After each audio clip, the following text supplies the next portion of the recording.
અંકલેશ્વર નગરપાલિકા દ્વારા Jinwala school campus ખાતે સેવા સેતુ કાર્યક્રમ યોજાયો હતો। અંકલેશ્વર નગરપાલિકા દ્વારા શારદા ભવન ટાઉન હોલ ખાતે ધારાસભ્ય ઈશ્વરસિંહ પટેલની અધ્યક્ષતા હેઠળ 9મા તબક્કાના સેવા સેતુનું આયોજન કરવામાં આવ્યું હતું,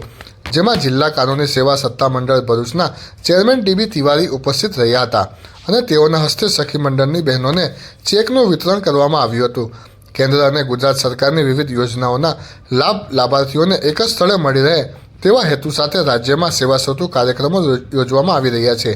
રાજ્યના વહીવટમાં પારદર્શિકતા વધે તેમજ પ્રજાની વ્યક્તિલક્ષી રજૂઆતોની ઉકેલની ઝડપ વધે તથા સરકારના અલગ અલગ વિભાગો દ્વારા સરકારી સેવાઓ જેવી કે આયુષ્યમાન કાર્ડ, મમતા કાર્ડ, પેન્શનની સમસ્યાઓ, વિધવા સહાય, આવકનો દાખલો, પ્રોપર્ટી કાર્ડ અને જન્મ મરણના દાખલાઓ વગેરે સેવાઓ એક જ સ્થળ પરથી મળી રહે તે હેતુસર અંકલેશ્વર નગરપાલિકા કક્ષાનો 9મા તબક્કાનો સેવા સેતુ કાર્યક્રમ શારદા ભવન ટાઉન હોલ ખાતે ધારાસભ્ય ઈશ્વરસિંહ પટેલની અધ્યક્ષતા હેઠળ યોજાયો હતો,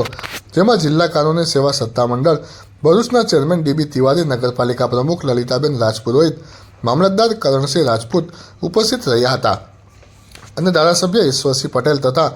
DLSAના ચેરમેન ડીબી તિવારીના હસ્તે સખી મંડળની બહેનોને કેશ ક્રેડિટ લોનના ચેક તેમજ PM સ્વનિધિના લાભાર્થીઓને ચેકનું વિતરણ કરવામાં આવ્યું હતું। આ સેવા સેતુમાં નગરજનોએ વહીવટીતંત્રના વિવિધ 13 વિભાગોની 56 જેટલી સેવાઓનો સ્થળ ઉપર લાભ લીધો હતો। આ કાર્યક્રમ શહેર આરોગ્ય વિભાગ દ્વારા વેક્સિન સહિત આરોગ્ય ચકાસણી કરવામાં આવી હતી। આ સેવા સેતુમાં કારોબારી ચેરમેન નિલેશ પટેલ સહિત પાલિકાના હોદ્દેદારો અને નગરસેવકો 13 વિભાગોના અધિકારીઓ અને કર્મચારીઓ ઉપસ્થિત રહ્યા હતા।